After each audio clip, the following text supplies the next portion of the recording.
இது என்னுடைய 3வது ட்ரிப் யாழ்ப்பாணத்துக்குன்னு நினைக்கிறேன். முதல் தடவை வரும்போதே கேமஸ் டூரிஸ்ட் டு ஜஃப்னாக்கு வந்திருந்தேன். ஏன்னா வர்ணஜாலம் அப்படிங்கிற ஒரு படம் வந்து கொலம்போல ஷூட் பண்ணும்பொழுது இங்கே வந்துட்டு போனோம். அதுக்கப்புறம் ஐ திங்க் 8-9 இயர்ஸ் 8-9 வருடத்துக்கு முன்னாடி கடல் குதிரைகள்னு ஒரு படம், புகழேந்தி அவர்கள் இயக்கிய படம். அது இந்த யாழ்ல வசிக்கிற ஒரு பள்ளி மாணவியினுடைய கதையும் கூட. அது அப்படி உண்மை கதை இல்லை. ஸோ அந்த கதைக்கு ஆடியோ ரிலீஸ்க்காக நான் வந்திருந்தேன். அதுக்கு முன்னாடி MS பாஸ்கர் எனக்கு சொன்னார், இது மாதிரி யாழ்ப்பாணத்தில் ஒரு குரூப் ஒன்று, ஒரு படம் ஒன்று எடுக்கிறாங்க. அதில் வந்து ஒரு 1 day ஒர்க் தான் இருக்கும், நீங்கள் பண்ணணும்னு ஆசைப்படுறாங்க அப்படின்னு சொன்னார்.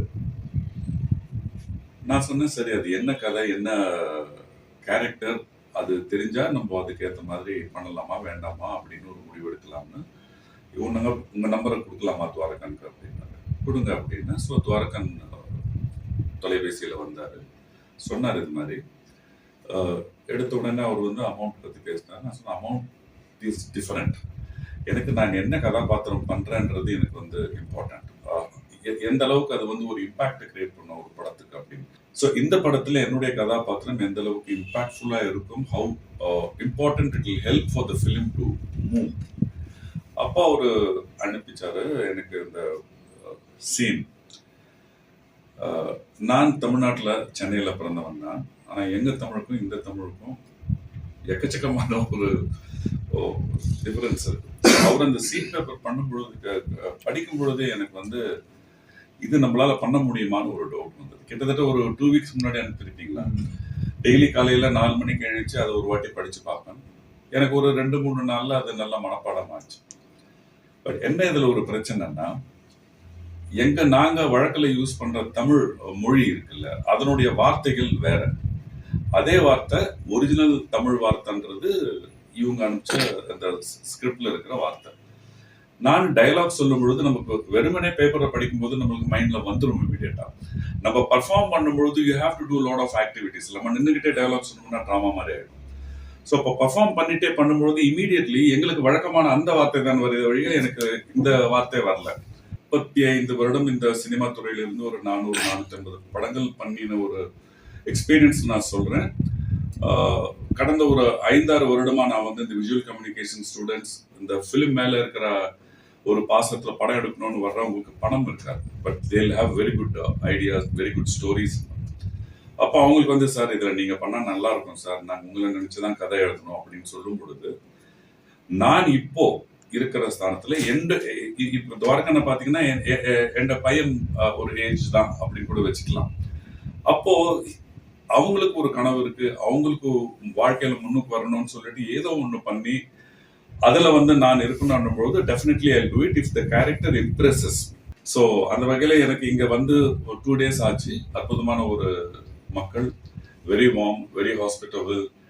அண்ட் ரொம்ப பிடிச்ச விஷயம் என்னன்னா, the civic sense of Sri Lankans especially. நான் அங்கேயும் பார்த்துருக்கேன், இங்கேயும் பார்த்துருக்கேன். இந்த ரோடு, அதுக்கப்புறம் வீடு, அதுக்கப்புறம் every thing is clean. Thuvarakan வீட்டிலேருந்து அவங்களுடைய தங்கை, அவங்களுடைய அம்மா எல்லாம் சமைச்சு அனுப்பிச்சிருந்தாங்க. அற்புதமான ஒரு சாப்பாடு. மறுபடியும் இங்கே வந்து என்னுடைய குடும்பத்தோடு வந்து ஒரு வாரம் அல்லது 10 நாள் தங்கி இருந்துட்டு போனோம்னு ஒரு ஆசை. முந்தா நாள் நாங்கள் வந்து இந்த நல்லூர் கந்தசாமி கோயிலுக்கு போயிருந்தோம். கடல் குதிரைகள் ஷூட்டிங் வந்தப்போ அப்போ பார்த்த நல்லூருக்கும் அப்போ பார்த்த அந்த கோயிலுக்கும் இப்போ பார்க்குற கோயிலுக்கும் there is a lot of difference. Jaffna is reborn again. Jaffna is like a phoenix. It will come up. And எனக்கு வந்து இதை சொல்றதுல எந்த தயக்கமும் இல்லை. It is going to be one of the very important tourist destinations in Sri Lanka. இது என் மனசுல பட்டது. இது இந்த பின்னாடி எந்த அஜெண்டா எதுவும் கிடையாது. நீங்க கொலம்போல இறங்கி அங்கிருந்து ரம்போட புலனர்வை அப்படிலாம் சுத்திட்டு ஜஃப்னா வந்துட்டு இங்கிருந்து you can go back to India, or you can come to Jaffna, go back from Colombo. So that's a beautiful what you call a setup for the town of the city to come up. இது உதாரணத்துக்கு நான் ஒரு example சொல்லணும்னா, நான் பண்ண கதாபாத்திரங்கள் ஆரம்பத்தில் இருந்து ஒரு ஆட்டோக்காரன், ஒரு குடிகாரன், ஒரு ரிக்ஷாக்காரன், ஒரு பெண்டாட்டியை வந்து கொடுமைப்படுத்துற ஒரு புருஷன், பொண்டாட்டியை கூட்டு கொடுக்குற ஒரு புருஷன், இந்த மாதிரி கதாபாத்திரங்கள் பண்ணும் பொழுது எனக்கு கேரளாவில் இருந்து நாராயணகுரு அப்படின்னு உங்க எல்லாருக்கும் தெரிஞ்சிருக்கும்னு நினைக்கிறேன். he is one of the very important persons, saints of Kerala. இன்னைக்கு அவர் வந்து கேரளாவில் ஒரு டெமிகாடா இல்லை டெமிகாடா இருந்தார். 1883 இருந்து பிகினிங் ஆஃப் 1938 வரைக்கும் இருந்தாருன்னு நினைக்கிறேன். அவருடைய பயோபிக்கை என்னை வந்து கேஸ்ட் பண்ணும்போது ஐ வாஸ் ஸ்டன்ட். ஏன்னா இந்த குடிகாரன், இந்த ஆட்டோக்காரன் கேரக்டர் வந்து ஒரு செயின்ட், ஒரு மகானுடைய கேரக்டர் எனக்கு கொடுக்குறாங்கன்னும் போது எனக்கு ஒரு சின்ன ஒரு I was feeling a little skeptical. இது எப்படி பண்ண முடியும் நம்மளால அப்படி. அந்த குரு படத்தை எடுக்கிறதுக்கு யுக புருஷன் அந்த படத்தினுடைய பேரு. எல்லா ஸ்டார் காஸ்டும் ஃபைனலைஸ் பண்ணியாச்சு, லொகேஷன் ஃபைனலைஸ் பண்ணியாச்சு, டெக்னீஷியன்ஸ் ஃபைனலைஸ் பண்ணியாச்சு, costumer, everything, music, cameraman, everything decided. They are waiting for the lead role அந்த நாராயணகுரு கதை பார்த்து. அப்போ ப்ரொடியூசர் வந்து அனூப், மெடிமிக்ஸ் தெரிஞ்சிருக்கும் உங்களுக்கு, அந்த குடும்பத்துடைய ஓனர் தான் அவங்களுடைய ப்ரொடியூசர். காரணம், அவருடைய தாத்தா வந்து நாராயணகுருவோட சின்ன வயசுல வைத்தியம் பார்த்துருக்கிறார். ஸோ வைத்தியம் பார்த்துருக்காரு போது இந்த பரியாரி ஞாபகம். இந்த கர்மால நான் ஆக்ட் பண்ற கதாபாத்திரம் வந்து ஒரு பரியாரி. ஸோ அப்போ பார்க்கும்போது அவர் வந்து in dedication to his father service to Narayana Guru அவர் ஏதோ ஒரு படம் எடுக்கணும், இந்த படத்தை எடுக்கிறார். அந்த மெயின் கதாபாத்திரம் கிடைக்கல. அப்போ ப்ரொடியூசர் என்ன சொல்றாரு, நம்ம வந்து இன்வெஸ்ட் பண்ணிட்டு வி ஆர் சிட்டிங் ஐடில், நம்ம இதை ஸ்டார்ட் பண்ணுவோம் அப்படின்னு சொல்லிட்டு மம்முட்டி சாரை வச்சு ஸ்டார்ட் பண்றாங்க. டைரக்டர் வந்து சுகுமார் சார்னு ஒரு 70 வயது இளைஞர், ஸ்கல்ப்டர், பெயிண்டர். 2 நாள் ஷூட்டிங் எடுத்துட்டு அவருக்கு வந்து அதுல அவ்வளோ பெரிய ஒரு he was not convinced. அப்போ அவர் என்ன பண்ணாரு, இல்லை இது வந்து we will wait அப்படின்னு சொல்லிட்டு they were waiting. ஒரு 1.5 years they waited. 1.5 yearsக்கு அப்புறம் என்ன கூப்பிட்டு மேக்கப் டெஸ்ட், ஒரு நீங்க நம்ப மாட்டீங்க, ஒரு 20-22 வாட்டி நான் சென்னை டு கொச்சின், சென்னை டு ட்ரிவாண்ட்ரம் போயிட்டு மேக்கப் டெஸ்ட் போடுறேன், போட்டோ எடுக்கிறாங்க. ஏதோ ஒன்று சரியில்லை, மறுபடியும் போறேன், மறுபடியும் வரேன். ஒரு 3 months இந்த ப்ராசஸ் நடக்குது. எனக்கு ஒரு ரெஸ்ட்லெஸ்னஸ் வந்துச்சு, இந்த படம் எப்போ நடக்குது, ஒரு நடிகனா இந்த ஒரு பயோபிக், இவ்வளோ பெரிய ஒரு மகானுடைய பயோபிக் நடிக்க போறோம் அப்படின்ற ஒரு happiness. But at the same time இது எப்போ நடக்கும்னு யாருமே சொல்ல மாட்டேன்றாங்க. அதுல என்ன ஒரு பிரச்சனைனா, அந்த லிக்விட் லேட்டக்ஸ் போட்டு ப்ராஸ்தெடிக் மேக்கப் பண்ணும்பொழுது நீங்க வெயில்ல ஷூட் பண்ணீங்கன்னா மெல்ட் ஆகும். So you can technically work only for 4-5 hours. சரி, மேக்கப் எல்லாம் முடிஞ்சது. இந்த மாதிரி லாஸ்ட்ல வந்து final day Cochin White Fort ஹோட்டல்ல என்னை வந்து அந்த ட்ரெஸ் எல்லாம் போட்டு உட்கார வச்சு ஆப்போசிட்ல வந்து நிறைய டைரக்டர்ஸ், நிறைய ஜேர்னலிஸ்ட், நிறைய பெயிண்டர்ஸ், நிறைய ஸ்கல்ப்டர்ஸ், சினிமாட்டோகிராஃபர்ஸ் எல்லாம் ஒரு 30-40 பேர் உட்காந்துருக்கேன். நான் அப்படியே உட்காந்துருக்கேன். எல்லாரும் பார்த்துட்டு இது நன்னாயிட்டு உண்டு, இது செவி குறைச்சு நமக்கு இங்கிட்டு செய்தா நன்னாயிட்டு இருக்கும், அப்படி எல்லாம் பேசிக்கிறாங்க. நான் படம் ஓகே போல இருக்கு அப்படின்னு நினைச்சிட்டு இருக்கேன். ஒரே ஒரு ஆள் மட்டும், அவர் ஒரு ஜேர்னலிஸ்ட் தான். அவர் அப்படியே எழுந்து என்ன சொன்னாரு, சார் எல்லாம் நன்னாயிட்டு உண்டு சார், பக்ஷா கண்ணில் வில்லன் லுக் உண்டு அப்படின்னா.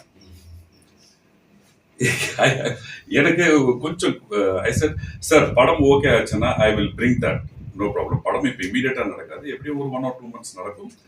ஐ வில் பிரிங் தட் லுக்னு சொல்லிட்டு முடிஞ்சிருச்சு. ஏன்னா அந்த படம் பண்ணும்பொழுது வேற எந்த படமும் நான் வந்து ஒத்துக்க கூடாது அப்படிங்கிற ஒரு டெசிஷன்ல இருந்தேன். Because this needs so much focus. நாராயணகுருவை எல்லாருக்கும் தெரியும், கேரளாவில் எல்லாருக்கும் தெரியும். அப்போ ஒரு ஆக்டரா அந்த கேரக்டர் பண்ணும் பொழுது நான் அதுல தப்பு பண்ணனா, இத்தனை நாள் நான் இன்வெஸ்ட் பண்ண என்னுடைய ஆக்டிங் கேரியர்ல as an actor I will be failing. So I was more cautious about. December மாசம் நினைக்கிறேன் எனக்கு ஒரு பார்சல் வருது. அது ஓபன் பண்ணி பார்த்தா ஒரு 25 பெரிய கேலண்டர், ஆல்மோஸ்ட் இவ்வளவு பெருசு, நாராயணகுரு போட்டோ போட்டு 2010 அந்த டைம்ல அது என்னுடைய போட்டோ. நான் இமீடியட்டா ப்ரொடியூசர் ஃபோன் பண்ணி என்ன அனுப்புது, இல்ல Medimix is an international brand, எல்லாருக்கும் நாங்க இந்த calendar அனுப்பிச்சோம், we will wait for the feedback, then I will call you. ஒரு 10 நாளுக்கு அப்புறம் ஃபோன் பண்றாரு, யாருமே இது நீங்கன்னு அவங்க ஐடென்டிஃபை பண்ணல. So we are going ahead with the shooting. Now இதுதானே கர்மா. ஸோ அந்த படத்துக்கு எனக்கு 2010 கேரளாவின் சிறந்த நடிகருக்கான விருது கிடைச்சு. அதுக்கப்புறம் இன்னொரு பயோபிக் ஷிரடி சாய்பாபாவா நடிச்சதுக்கு 2015 தமிழ்நாட்டினுடைய சிறந்த நடிகருக்கான விருது கிடைச்சது. இப்போ இதுல பரியாரி அப்படின்னு இப்பதான் எனக்கு மைண்ட்ல வந்தது. பரியாரி, செயின்ட், டாக்டர், இது எல்லாமே ஒரு கனெக்ஷன் இருக்கு. Everything is happening for a reason. We are being commanded by someone அப்படிங்கிறது. எல்லோருக்கும் என்னுடைய வாழ்த்துக்கள், தீபாவளி வாழ்த்துக்கள். அப்போ வந்து வேற வழி இல்லாம நீங்க தியேட்டருக்கு தான் போயாகணும், எங்க மூஞ்ச பார்த்துதான் ஆகணும். அதனால அந்த ஜெனரேஷனுக்கு நல்லா மனசுல பதிஞ்சிருச்சு. தலைவாசல்லையோ, நாசரோ, ரகுவரனோ யாரோ இப்போ வர generation actors there are so many actors and so many films coming. நமக்கு ஒரு படம் பார்த்தோம்னா அது 2 நாள் கூட ஞாபகம் இருக்க மாட்டேங்குது. அதுக்குள்ள அடுத்த படத்தை பார்த்துடுறோம், இல்லை வேற ஏதோ ஒரு விஷயம் ட்ரெண்டிங்ல போயிட்டு இருக்கு, அதை பார்க்கும்போது இவர் எங்கேயோ பார்த்துருக்கேன்னு ஒரு எண்ணம் தான் தோணும். ஸோ இது காலத்தின் மாற்றம், it's a thing which we have to accept, அவ்வளவுதான். ஸோ அதனால ஈழம் பத்தின ஒரு விஷயம்னா அரசல் நான் கேள்விப்பட்டதுதான் என்னுடைய, அது உள்ள வந்து ஒரு கமெண்ட் பண்ற அளவுக்கு நான் I don't think I have the capacity. இல்ல ஃபர்ஸ்ட் ஆஃப் ஆல் இந்த உலகம் பூரா சேர்றதெல்லாம் இல்லை, யாருமே பார்க்கறது இல்லை படத்தை. அதனால நிறைய ப்ரொடியூசர்ஸ் படங்கள்லாம் தெரிய மாட்டேங்குது. இது மனநிலை எப்படி இருக்கும்னா, நான் பண்ற கதாபாத்திரங்கள் என்னை பொறுத்தவரை அது சமுதாயத்தை வந்து ஏதாவது இந்த ஒரு கதாபாத்திரத்தினால் அவங்களுக்கு பயன்படும், இல்லை இதுல இருந்து ஏதாவது டேக்அவே இருக்கு அப்படிங்கிற பட்சத்துல நோ ப்ராப்ளம். பட் இதுல என்னன்னா இன்னொரு விஷயம், சமுதாயத்துல வெறும் நல்ல விஷயங்கள் மட்டுமே நடக்கிறது இல்லை, மற்ற விஷயங்களும் நடக்கிறது. அதையும் சினிமா படமாக எடுத்து போடும்போது இந்த மாதிரி நடக்கக்கூடாது, இந்த மாதிரி பண்ணக்கூடாது அப்படின்னு சொல்லிட்டு தான் டைரக்டர் அந்த பாயிண்ட் ஆஃப் வியூல பண்றாரு. அதை படம் பார்த்துட்டு எடுத்துக்கிற ஒரு பப்ளிக் இருக்காங்கல்ல, they have to decide what they need. அவங்களுக்கு என்ன வேணும், அவங்க என்ன, அவங்க யாரு அப்படிங்கிறது அவங்களுக்கு தெரிஞ்சு பார்க்கணும்.